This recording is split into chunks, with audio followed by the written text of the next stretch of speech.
I want to first thank Congressman Zeldin, Congressman Kustoff for their work on this issue and many other issues as well. Yesterday it was true, we did have a vote on the floor. But as you listen to many Democrats, they're beginning to question this new majority. Democrats themselves are challenging any Democrat to name one thing that they have achieved with this majority. The answer is none. Yes, I'm excited that we had a bipartisan vote on a resolution.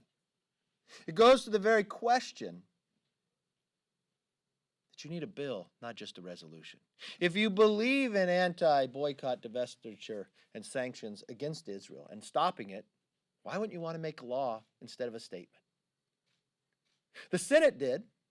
The Senate actually passed a bill with 77 votes. It was so important in the Senate, it was called Senate Bill 1. Chuck Schumer, the leader on the Democratic side in the Senate, not only voted for it, he co-sponsored it. But what happened when it came to this body? It's still sitting. Have we had a hearing in committee? A bipartisan vote is 77. But it's just a pattern of what has happened with this new Socialist Democrat majority inside this House. On the Senate side, had a bipartisan vote to actually deal with the border. Supplemental. Speaker Pelosi would not have it. Continue to go round and round until she just hit a wall. We watched the National Defense Authorization Act that's been bipartisan for more than 58 years with Democrats and Republicans in the majority. The Senate continued that pattern. Passed a bill with more than 80 votes. Not here in the new Socialist Democrat majority. Made it all partisan. In the past, the minority usually got the majority of amendments, especially when we were in the majority. No longer for that the case as well. So if you truly believe in stopping anti-Semitism, move a bill, not just a resolution. The House of Representatives has become the House of Resolutions. That doesn't change anything. That's just a talking point. That's just about a campaign. It's not about moving this country forward. As we go forward in this week, we have many things that we have to do. Chairman Nadler has done one thing. He has kept his promise to the Democratic Conference, but he's broken his promise to his own constituents. You see, when he ran to want to be chairman, he promised them that he would be the very best to impeach the president. It didn't matter if the facts were there or not, that's what he was going to do. It didn't matter if the border was overrun. It didn't matter if we need other legislation to move through his committee. He won't take it up. He just wants to put on another show. I don't know quite when he even refused to read the part of the Mueller report that he could go down and read, that he refused to do it. What does he think will change today? Does he think a new report will be written?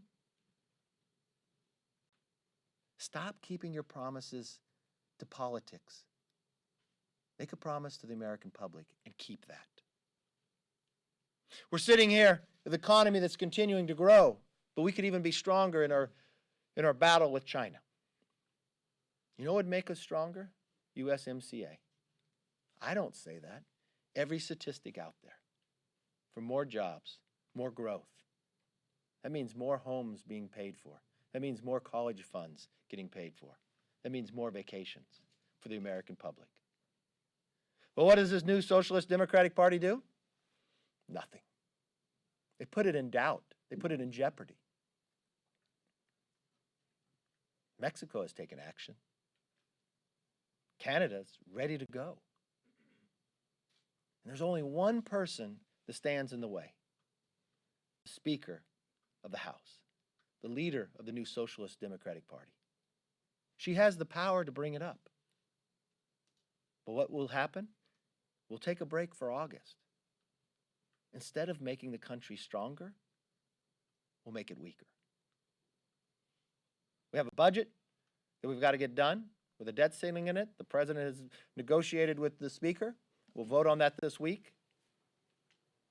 But when we go home in August, the question will still be risen. Has this new Socialist Democratic Party done anything? Have they stopped surprise billing? No. Have they done anything to secure the border? No. But what they have done is have a lot of hearings about a report that's not going to change simply because they dislike the outcome of an election. That's not why you're elected. It's time to lead. It's time to put people before politics. Yes, sir. Can you characterize the consternation among Republicans, fiscal conservatives, who are concerned about this bill, how that could be a Referring to the budget. Yes, exactly. How that could be a problem, providing enough votes. It has to be a mix of Democrats and Republicans. And will the Republican leadership, top to bottom, be all on board and vote yes on this bill, or will there be dissent within your leadership ranks? The question is about moving forward. Look, I'm very concerned about the debt. If you look at inside Congress, inside your government, there's discretionary and then there's mandatory spending. Mandatory is where it's mainly driven. Congress has say really over the 12 appropriation bills. I look to when Republicans took the majority in 2011 and Nancy Pelosi had to hand the gavel to John Boehner. Unfortunately, I had to hand that gavel back last year. The discretionary spending that we take up every single year, how much were we spending when I handed that gavel back? Less than how much we were spending when Nancy Pelosi handled it to Boehner.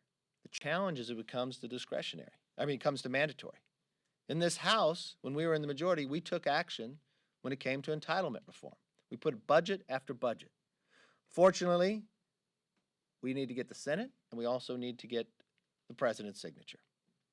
So when I look to moving forward today, we know what had happened to our military, cut drastically. We know what is happening around the world today. I just read a report yesterday that China, in the last 28 months, has visited more ports than they did in the last 28 years. Just take the last week, a tanker seized by Iran. Iran's comments about America. I just watched in South Korea that China and Russia planes flying into an area of South Korean airspace they've never flown before, where South Korea actually had to take the action of shooting ammunition. We started to rebuild the military that was destroyed during the Obama administration. We know if you go to a continuing resolution, it actually costs you more money and more damage for our military. So yes, it doesn't go as far as the military that we want. And when it comes to non-defense, and we know that this is a compromise in the place to be, Nancy Pelosi asked for money. A debt ceiling has to be lifted as we go forward. Concerns I have is offsets. I would request more offsets that actually be paid for, because I think our debt is our greatest threat. I think we need to have a serious conversation in this country together, because you cannot solve it alone. We found as much as we have battled. We need the other side of the aisle to join with us. Instead of continuing to expand entitlement reform, and you look at just on the floor what they want, Medicare for all, which will actually bankrupt Medicare in the process. We need to have a national discussion about this debt and the ways to reform to make it happen. You confident everybody, though, in your leadership, top to bottom, will support this? I know we just went through the process showing them yesterday and whipping through it, so don't have the complete answer yet. Yes. That was my question. Yeah. Mr. Leader, you and a lot of your Republican colleagues have repeatedly pointed to Venezuela as being a socialist disaster. Yesterday there was a bill on the floor that would provide temporary refuge for people fleeing that regime. Most Republicans, including yourself, voted against it. Why shouldn't the people fleeing that disastrous regime find refuge, temporary refuge? No, sure. I don't think that. I would like to actually work with the author of that bill, because I think we could make that better. I get concerned as well too. I want to give those individuals hope and help, but I also don't want to have a brain drain. I want to have an ability that when we have a new government there, that they have the resources and the individuals to be back in.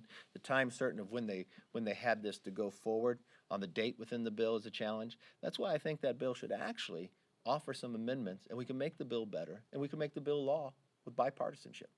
Can I follow up on Moore real quick? Sure. There's already some people who are watching the testimony today and observing that he's appeared confused at times, struggled to answer some questions. Do you think that if he's not as sharp as he might have been in his previous roles, that should cast doubt on this investigation generally, and whether he was fully in charge and directing this appropriately? I haven't been able to watch the full, because we had conference, the full hearing. He'll have to testify twice. It'll be a long day. He's testified many times before.